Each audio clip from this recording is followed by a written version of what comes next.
Hello, welcome back to Share TV, where I will be recapping The Real Housewives of Orange County, Season 19, Episode 5. And before we start, of course, my disclaimer. I do not know these people. I'm basing my opinions off of an edited show. Everything I say is a legend. Also, if you like the videos, please make sure to like and subscribe so you don't miss a video. And let's just jump into it.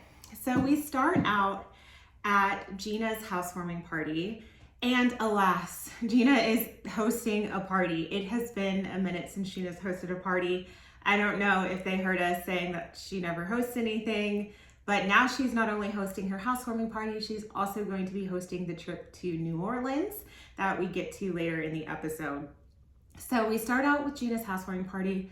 Her house is beautiful, and to give credit where credit is due, I'm proud of her. We've seen how far that she has come, especially when she first started on Housewives with her divorce and going through that whole situation with her ex and really having to rebuild her life and starting from scratch essentially. So I'm really happy to see that she is thriving, has a nice home, her kids are happy, and now she has moved back in with Travis, which has been a point of,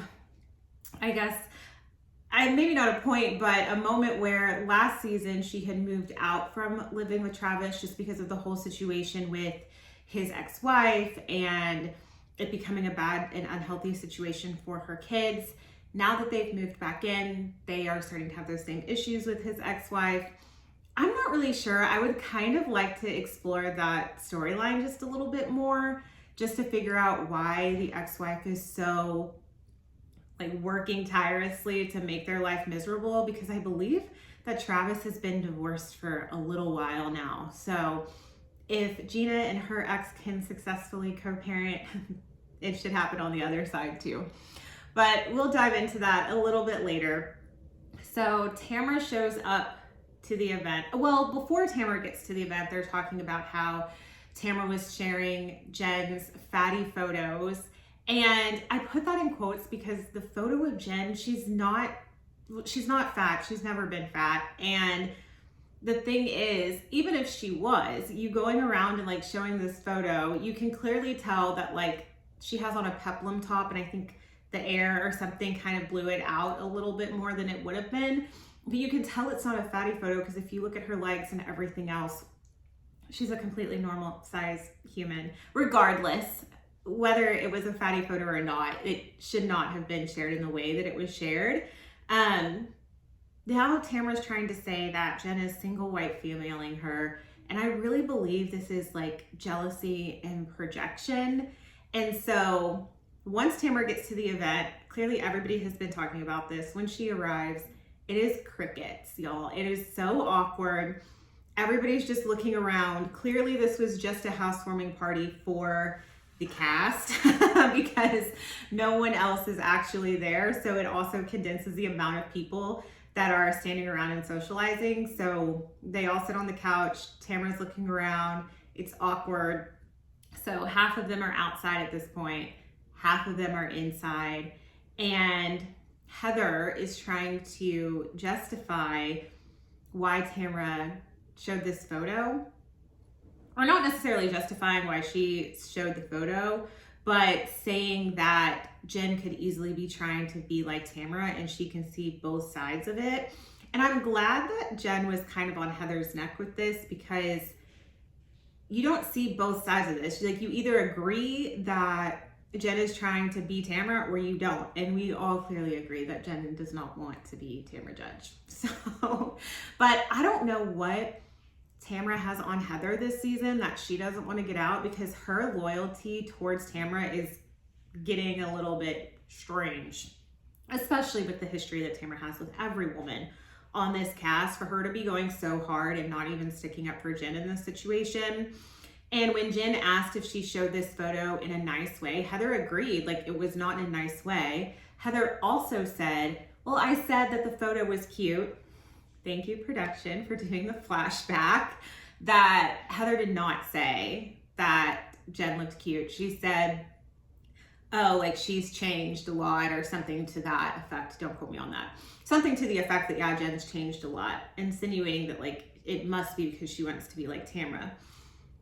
That to me is wild because they all live in the OC. Like so many of them are blonde, fake things, lots of work done, obsessed with working out, obsessed with their diet. So to say that she's trying to look like Tamra, no, she's just trying to fit in with all the other women in OC, to be honest. So I think it's such a reach for Tamra to say that she's trying to single white female her.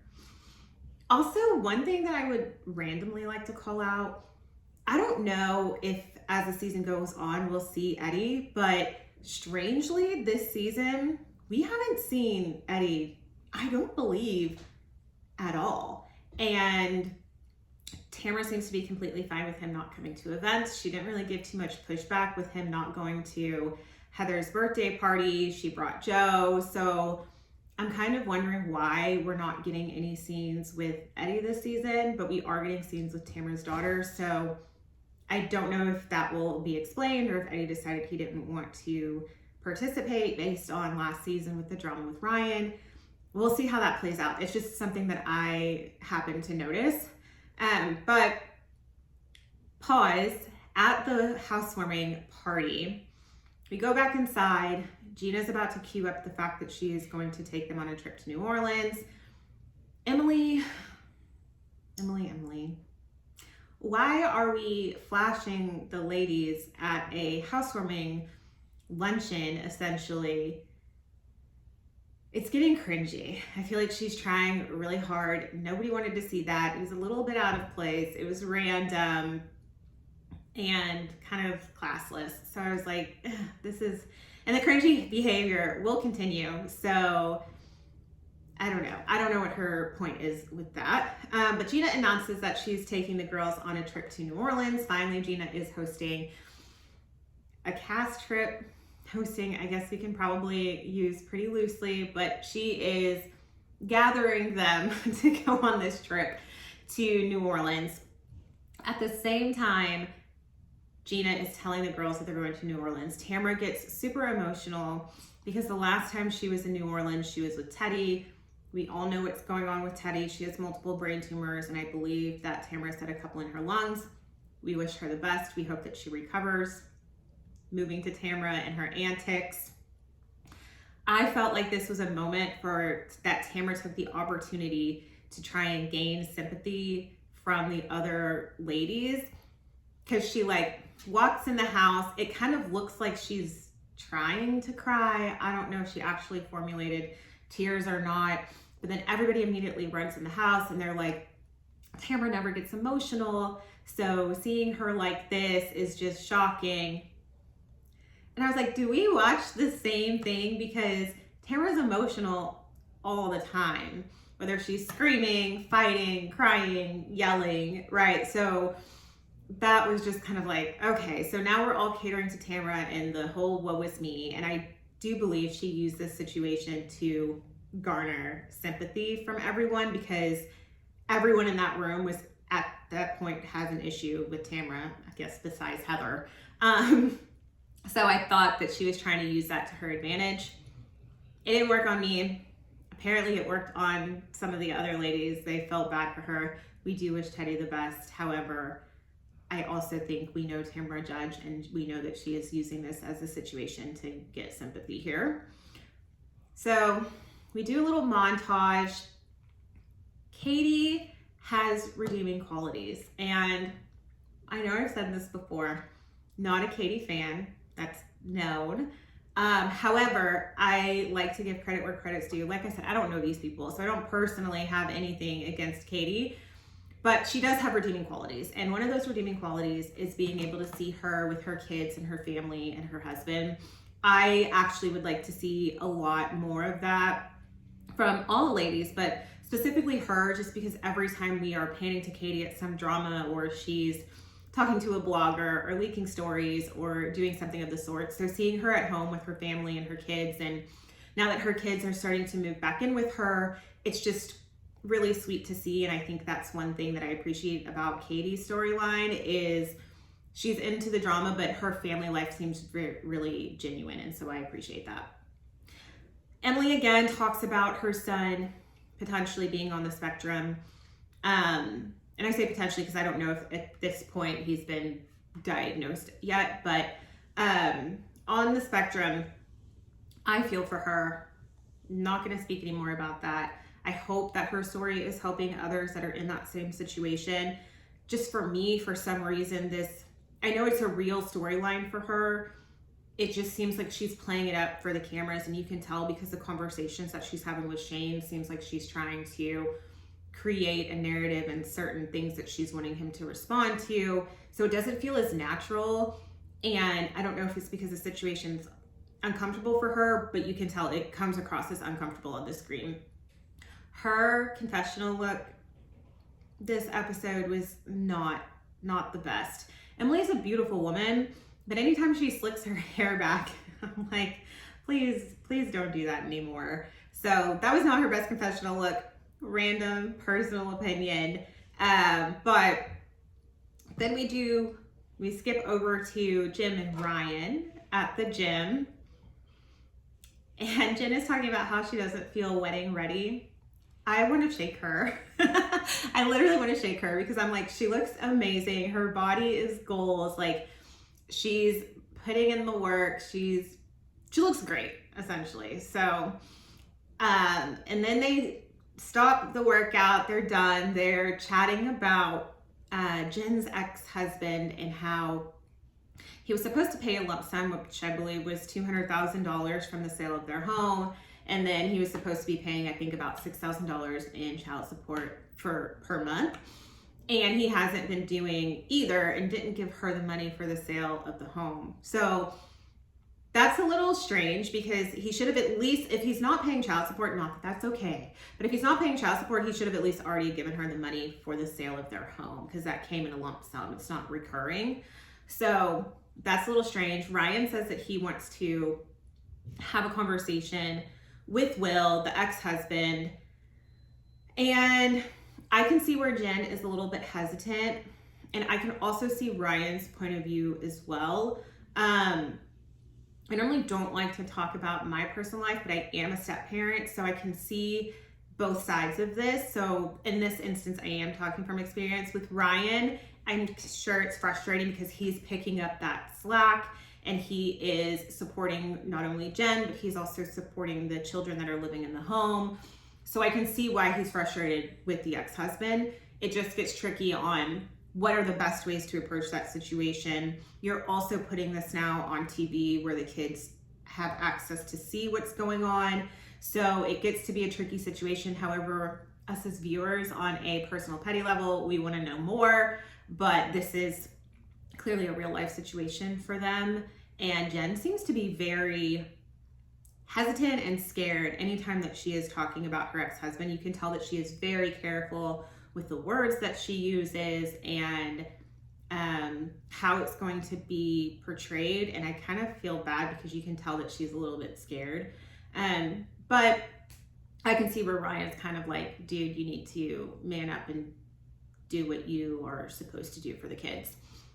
Is Ryan growing on anyone else or just me? Okay, I don't know.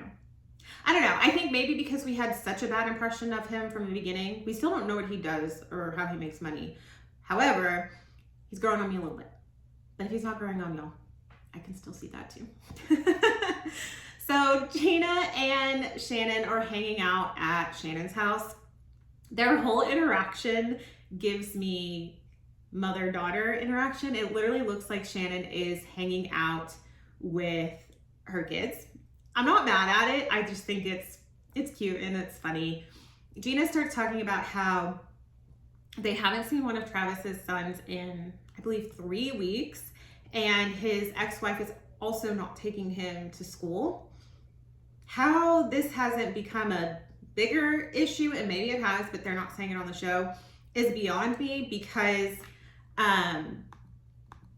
him not showing up for school and you haven't seen him, I don't know what their custody arrangement is, but him not going to school should be enough for an investigation, truancy, something, right? So I don't know if that's happening, but it's also, like I said earlier, I want to know a little bit more about why his ex is having such a issue with him moving on, because at this point, Travis and Gina have been together for a while, and I know that both of them were divorced before they got together. So I don't know what the issue is with them living together. And then Shannon does ask, like, if you guys got married, do you think the situation would be better?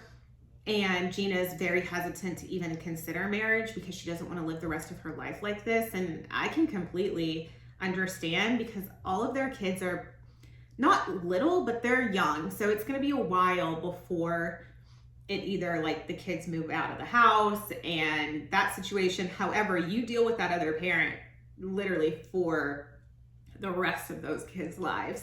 So I can see where Gina is a little bit hesitant, but also she doesn't want to give up, because their relationship itself is fine. It's the outlier that is creating the issues. But when it comes to the kids, I just really hope that they can work it and sort it out. I know Gina has a really good co-parenting relationship with her ex-husband. I believe his name's Matt, and his either fiance or wife. And so I'm sure she wants that on the other side as well. And just from the bits that we see on the show too, I believe that Gina treats his children well. I don't know why the ex-wife would have such an issue, unless there's something obviously we don't know about, but that's kind of why I would like to explore that story just a little bit more. But hopefully we can dive into that, because she brings it up at the same time that Jen's bringing up her issues. So Jen and Gina actually have a lot in common, and I'm kind of glad that we're getting to see more of their personal storylines this season. And dare I say, I feel like Gina has a pretty good storyline this season. I would just like to know more about her and Travis's dealings with the ex-wife. But they go on their trip to New Orleans. They take two separate flights. I guess there's one group and then an earlier, like they get in earlier and then a later group. So we are now in New Orleans. Some of the girls are going on the boat tour on the Mississippi River. I didn't know which river ran through New Orleans, but there we go.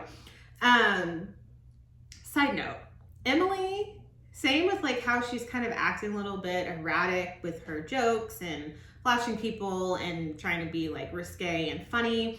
Now she's also making a lot of fat jokes against herself and talking about like eating and stuffing food in her purse and all these kind of things. When last season she flipped out over the size of jeans. So I'm like, are you trying to like deflect? Are you actually even more self-conscious about it now when you're making jokes to pretend that you're not? It's giving cringy. But the whole group finally arrives in New Orleans. Gina stops by Tamara's room to say that she just really wants everybody to have a good time. Maybe that she can have some sit-down conversations with some of the ladies. So I don't know. Gina to me is kind of like moving funny when it comes to Tamara. I think they're all kind of moving a little funny when it comes to Tamara. One minute they are very vocal about how disgusting her behavior is, how unhinged she is, therapy's not working, all of this stuff. And then the next moment, Heather's trying to defend her. Gina's trying to play nice. And I don't know if Gina's playing nice just because this is her trip and she just wants everybody to get along, or what it is, but it's coming across a little bit two-faced, so I hope she gets it together. But they all go to dinner, and it's a ghost dinner. Absolutely not. Absolutely no way you would get me at a ghost dinner. So I think all of the ladies look great. At one point they make fun of Gretchen for looking like a detective.